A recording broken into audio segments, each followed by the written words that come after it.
Welcome into another edition of Across the Conference presented by Allstate. So great to have you with us, along with Sydney Staples. I am Ari Temkin, and we have a loaded show, a loaded plate, a lot going on. We're in the middle of the Swimming and Diving Championships in Greensboro, North Carolina. We've got wrestling and other championships on the way. Women's basketball all coming up. Softball, baseball are in full swing. Pardon the pun. Sid, take us into the pool. Okay, on the swim and diving front, a lot of questions are surrounding, can anybody really challenge ASU swim and dive? It's a hard one, but I think that we've got some contenders here at TCU, Houston, and more and beyond. So let me take you through them. Now, listen, we all know Ilya Karun for ASU and just how much of a prominent, really name he's made for himself in the Big 12 Conference. He's a dominant force. Of course he is. And again, that's what I expect of the Sun Devils and what Herbie Benn has done for that program. But I want to take you to TCU, okay? 3 NCAA qualifying marks for some of those athletes. Let's talk first. Mina Vadovicheva, okay? She has the school record for the 200 breaststroke. So an event that I want us to keep an eye out for is for her competing. I want to talk about Philip Shushansky in his 200 back and the 400, the IM, and then even Peter Horton and his 50 free. So I think the Horned Frogs are really going to come in with some momentum and performance.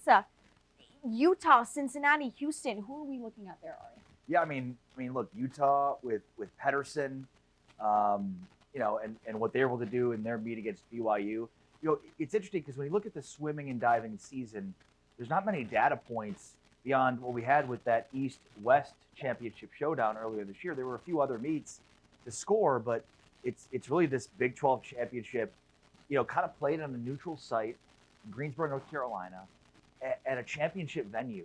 So I think more importantly, as we identify some of these, main top-end swimming and divers in the Big 12, aside from Arizona State, like there's other ones that are going to score and get to the NCAA championships, but they're already getting experience playing in what is very similar to the NCAA style, which is you're playing Greensboro, North Carolina, very far away from the heart of Big 12 country, and in a championship venue. I think it's a great venue and opportunity for the Big 12 to kind of get ready for the NCAA.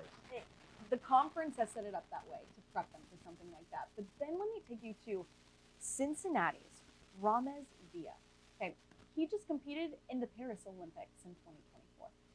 Represented Egypt.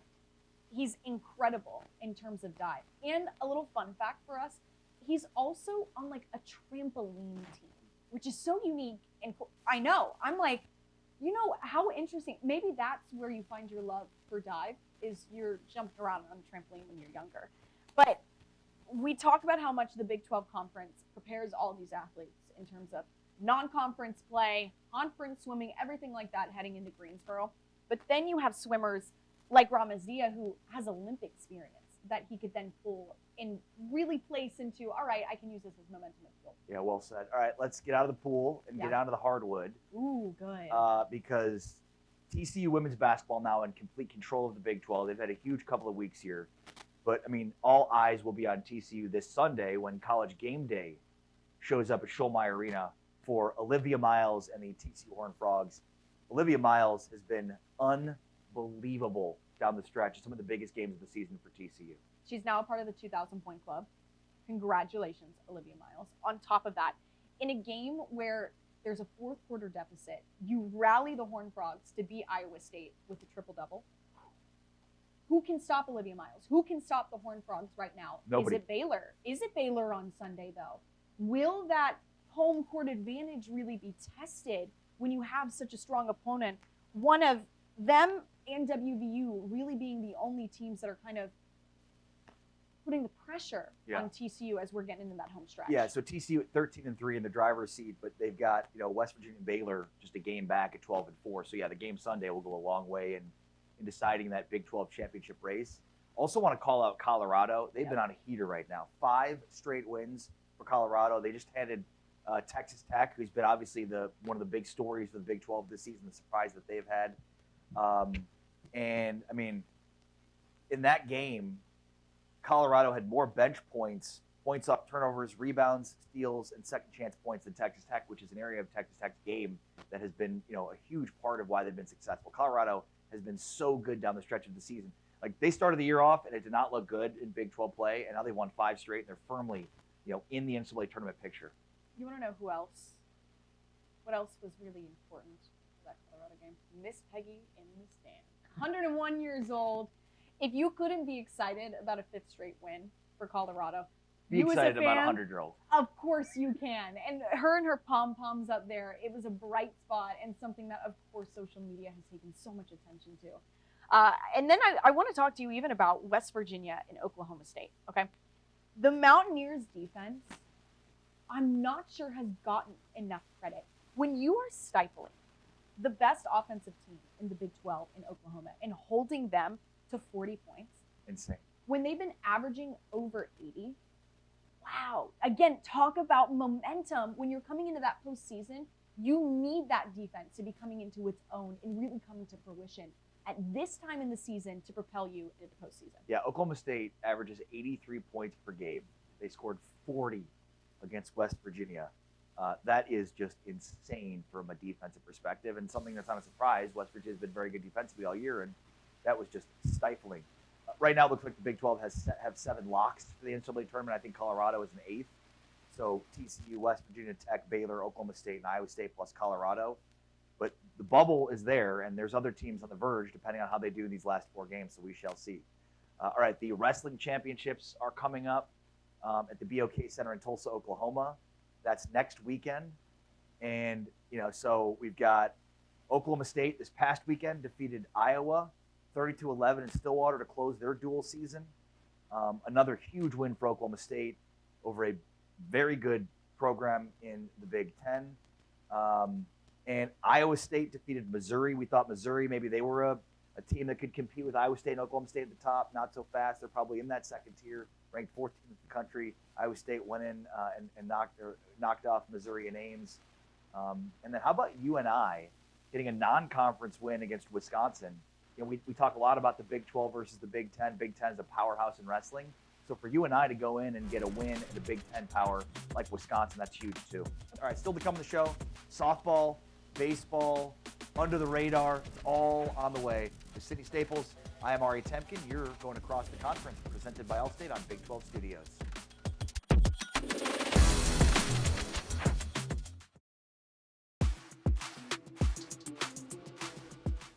Welcome back across the conference, presented by Allstate. Along with Sydney Staples, I am Ari Temkin, and now it's time to take a trip around the diamond. Sid, let's talk softball and baseball. Plus, still to come, we talk with Dee Kennedy from Kansas State Baseball and our under-the-radar picks for this week. Start us off with softball. Okay, Texas Tech. Now, of course, everybody's going to be talking about the Red Raiders winning this season. We all know we've even been over that so far this show. They're on a 5-game win streak, 16-1 overall. And really the main point that I want to get across here is Caitlin Terry's first career no-hitter against UC Riverside. That's pretty cool. That's pretty awesome and exciting. Yeah, they're insanely good. At this point, the expectation is win a national championship. And when we think about, Arizona State in swimming and diving or Utah in gymnastics, right? We're talking about the creme de la creme at the top of the conference. It feels like the expectations for Texas Tech softball are even higher than anybody's in terms of just the best overall teams in the conference for any sport. I'd say Texas Tech is up there.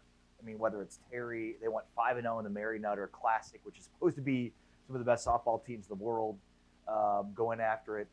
And, yeah, I mean, they're number 1 in batting average in the Big 12 at 368, number 1 in ERA, just over 136. I mean, they're really good. Yeah, no they're kidding. Really good. Who else is good? Arizona State, a 13-3 start. Their only losses coming to Oklahoma, which, again, a powerhouse, and to Michigan and New Mexico State. And how about Houston? 11-3 to start the season and 32 home runs already. I can't quantify that for you. That's crazy. Well, and UCF was a NCAA tournament team last year, and they were really young. So they're starting the season 14-4. I think they're sort of a under-the-radar team overall, UCF softball, because it's a team that was, again, kind of a year ahead of schedule last year. I think, this could be a team competing towards the top of the Big 12 this year. Baseball. Take me through it. TCU going down to the number 1 UCLA. Yeah, I mean, look, a lot of teams are going to go down to UCLA. They have not only the number 1 team in college baseball, they also have the presumptive number 1 pick, Rock Chalowski, who's set to go to my White Sox, who are picking number 1. I'm super excited about what Rock is doing. But yeah, I mean, he's just tearing the cover off the ball. I think he has 6 home runs in like 5 games.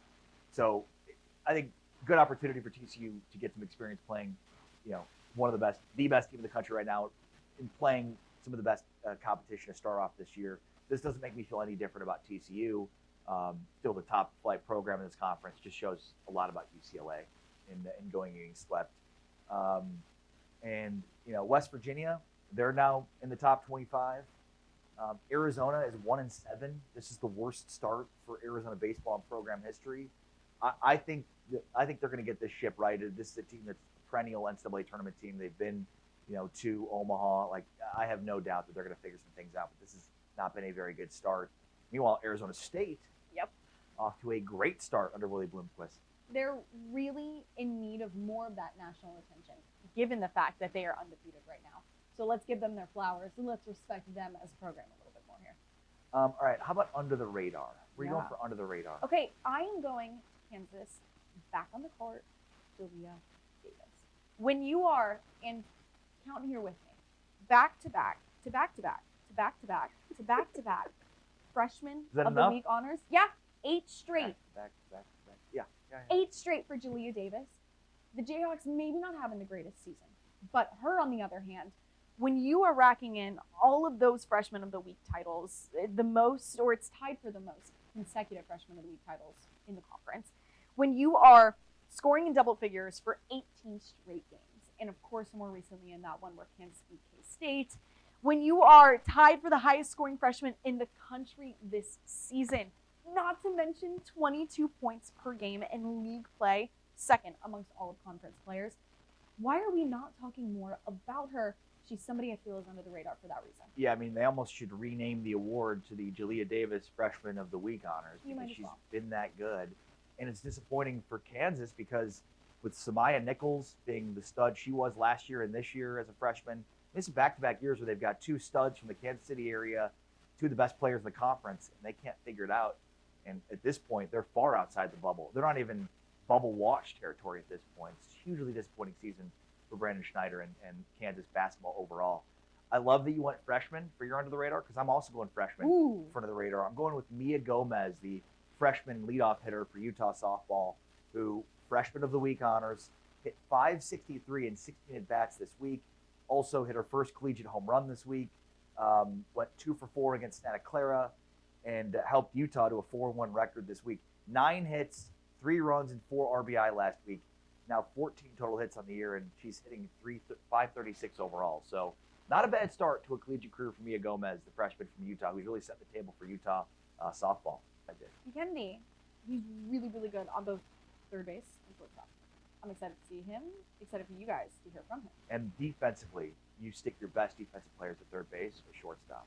So, and look, Pete Hughes has that K-State team once again looking to be a tournament team and perhaps get to Omaha. So let's hear from Dean Kennedy next with Sydney Staples. I'm Ari Temkin. This is Across the Conference presented by Allstate. Dean Kennedy from K-State Baseball is next.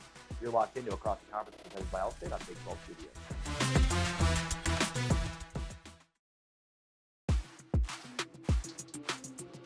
Alrighty.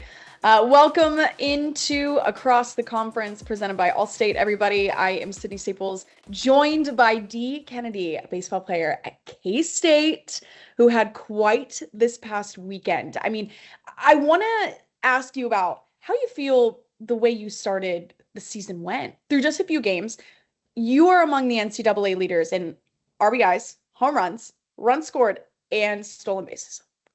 And that's all from an opening day weekend. How do you feel? I feel really good. Yeah, I'm just happy the season started, and I've been waiting on this, so let's go. What has training looked like for you in preseason and everything leading up to this? A lot of workouts, a lot of meals, a lot of grind, a lot of sweat, a lot of pain. So just to see everything's paying off right now is going good. All right, these meals, what's been a favorite of yours? Give me a favorite breakfast, a favorite lunch, a favorite dinner. Breakfast, I would have to say I like burritos. And and I love pancakes. Chocolate Um, chips, berries, what are we adding to them? Anything? nah, nothing really. I just like a plain pancake. Yeah. Okay, okay. So lunch, I like pasta or like Chipotle or something. I get like a half chicken, half barbacoa. So and for dinner I like pasta, like Cajun Okay. pasta, stuff like that. Okay, are we adding meatballs to any of this? Are we doing maybe some more Italian stuff at lunch if you're doing Cajun at night? Uh, I guess more Italian. I guess you could say that. Yeah. Okay, training in the weight room. What have you been getting up to? So coming into the season, I was at 185. Now I'm at 190. So, I like that weight. I feel like stronger. I feel like I got a little bit stronger, so I'm happy. That everything that's been going on in the weight room.